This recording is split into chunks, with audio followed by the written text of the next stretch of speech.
So guys, we got a doozy of a clip coming up here, and it's in reference to a social media influencer on TikTok, Instagram, and Twitter that goes by the name of Clarke. She talks a lot about beauty, fashion, things like that, and she also speaks on her dating experiences as a young, successful, professional black woman. And this one right here reminds me of a scene out of Dumb and Dumber, but a lot of you have been on dates, a lot of you ladies have been on dates and have gotten into something like this. A lot of you fellas too, when you stuff happens, you get the BGs and it's curtains. But without further ado, man, let's get into the clip. Let's go. Okay, Long Island Lawyer Bay update and the shit show that ensued. I went with one simple outfit that could work with everything on the itinerary. He sent an Uber XL for me from Manhattan to Long Island, which was well over $200, and traffic was so bad that it took over 3 hours to get there. We missed the winery reservation and just had drinks in his backyard before taking a ride out in his Jeep, and we're all just gonna collectively ignore the red flag in this bathroom. It was only 60 degrees outside and it started raining with the top off, so we drove back early. I just have to add here that this guy is so attractive, it's actually ridiculous. Someone who follows me saw us out and agrees that he is a 9.5. Like, the man is fine. But back to the story, because this is where it gets crazy. He changed outfits and we changed cars before going to this sushi and steak restaurant for dinner. We ordered raw oysters to start, which I've now realized make my small intestines do cartwheels, and then had steak, truffle mac and cheese, Brussels sprouts, and donuts on top of that. Everything seemed okay at first, but then I got the bubble guts towards the end, so we went back to his place, and when I tell you, I blew his bathroom to smithereens. Not being dramatic at all, it was one of the worst, most painful experiences of my life, and I've actually broken both of my femurs at the same time before. While I was shitting my brains out, I realized this man had the strangest toilet I've ever seen and thought I was gonna have to call him into the bathroom to help me flush my organs. At this point, I was on the verge of tears, but I figured it out, and the next day it was clear he had no idea what transpired because he had coffee and orange juice waiting for me while he literally cleaned my feet by the pool. Amen. So we got a few things here that I'd like to discuss out of this clip, besides the fact of her blowing up my man's bathroom and dropping the BGs throwing bullets like Elway in a 2-minute drill. So Buddy orders her a Uber from Manhattan to Long Island, $200 Uber. He had all these multiple dates, which is how you're supposed to do it. I don't know about paying that much for an Uber, but from what I've heard, and I know a young lady who had an attorney trying to court her as well, and a lot of these guys are simps. Some of them are. I've noticed in her case, a lot of these dudes are simps and they go above and beyond to try and do things. So with this guy, I guess he got the buns because obviously she spent the night, so it is what it is. He appears to be a white guy, but that doesn't matter. So she's an equal opportunity dater, and besides the fact, I think she's an intern or something like that at a law firm from what I've seen. But anyway, she said there was a red flag in the bathroom. I saw a wreath. I don't know if that was cotton on there or the type of flag that was up there. As a realtor, I've been in homes where you have cotton balls and things like that, but what I wanted to get into is how she discussed dates and how this guy had a date planned out, which I'll play the clip here. Let's get into it. Okay, so tomorrow I'm going on a date in the Hamptons with this attorney who lives on Long Island, and basically I texted him just to ask what we were doing so I would know what to wear, and this mother freaking response. Let's get into it.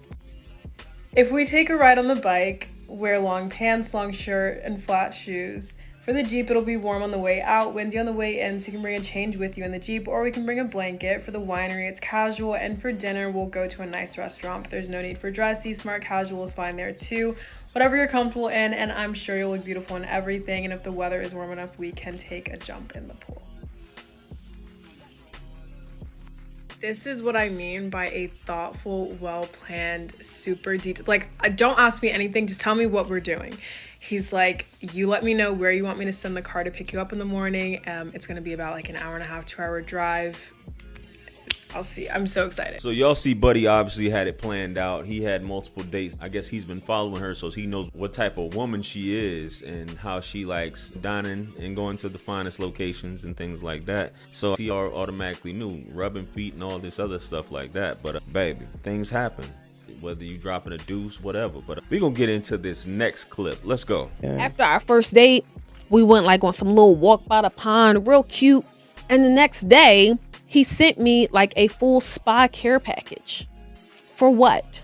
Like what? I ain't gonna hold y'all. A spa care package. I'm talking about like facials, deep stone massage, everything. After one date. That right there is a red flag to me now. Like when people start giving you big packages and big presents like so early on, that's a red flag. That's the beginning of love bombing. It depends on what type of dude he is. What tax bracket is he in? Because a lot of dudes like to show out like that. You know, like I just discussed in the previous clip, Buddy was an attorney, and I've known a woman personally who had dudes doing this for her that basically just wanted to give her the time of day, spending large amounts of money, guys. Now, he's sending you a care package and things like that. A lot of times dudes just want to skip the line and just get straight to the point. Guys who really, like broke guys like me, you're not about to be doing all that. And maybe she might not be used to any of those type of guys. If a woman's used to that type of thing, it's not a big deal. But for the average guy like you and me, we're not about to be doing all of that. So yeah, that definitely is a red flag. Baby, let me buy you something. Let me do something for you. Can I pay your rent? A lot of these dudes are really out there paying rent, paying car notes, and doing stuff like this because this is the girl of their dreams. My ex, dude paid her attorney's fees. He paid a retainer like $6,000 or $7,000. He wasn't even intimate with her. He just wanted to be with her. Dudes do stuff like that, man. So when you say this could be the beginning of love bombing, a lot of ladies say that's their love language. It's important to know a woman's love language, as she says. And what I mean by that is, could she be a gold digger? Could she like gifts? All women like gifts, but it just depends on the type of gift she's into. So it's just a thing to think about. But guys, I always say, don't buy a woman roses on the first date. Don't do any of that stuff like that. A woman has to feel like she earned some stuff. Unless she's just that type of woman. Unless she's a working girl. Unless she's just that type of woman. So it all depends on the echelon that you're dating at the end of the day. But Pookie's always undefeated. Shout out to Pookie. Let's get on to the next clip. Let's go.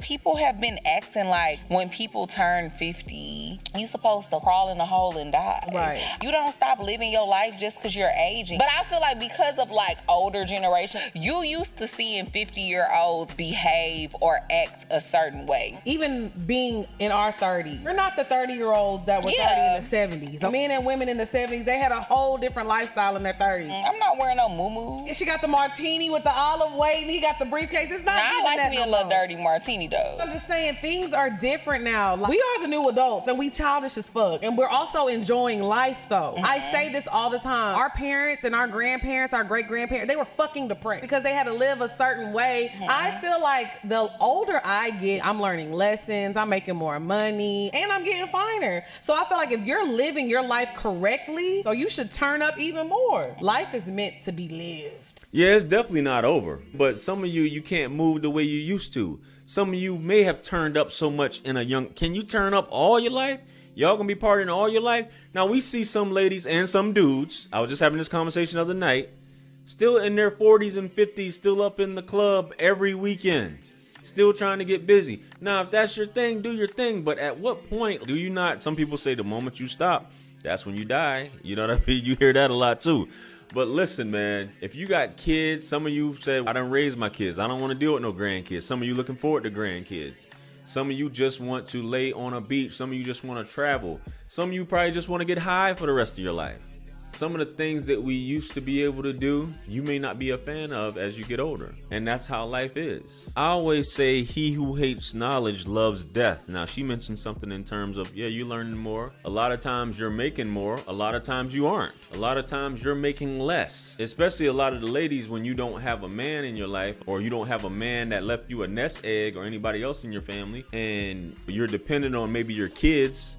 And some of you may not even be in the best position with your kids anymore. Your kids, you guys aren't getting along. So it's just you, lonely, and you look back on your life and about the lessons that you've learned, as you said, and what I could have did differently. But life is to be lived. That is correct. But there is limitations on everything. Just my thoughts. I could be off on this. Take care of yourself. You're only here one time, guys. Take care of yourself. Have fun. This world is your oyster. Is that what they call it? Anyway, let me know what you guys think. Comment below. Like, share, comment, and subscribe. Hit me up on Linktree to book a one-on-one with yours truly. Purchase all my books, merch, t-shirts. Helps us support the channel. Follow me on Facebook, Instagram, and TikTok. With that being said, much blessings and abundance. Stick around for the next video that's going to pop up on the screen below. That's where I'm going to see you guys at. It's your favorite everything. This is Wisdom. I'm out of here. Peace.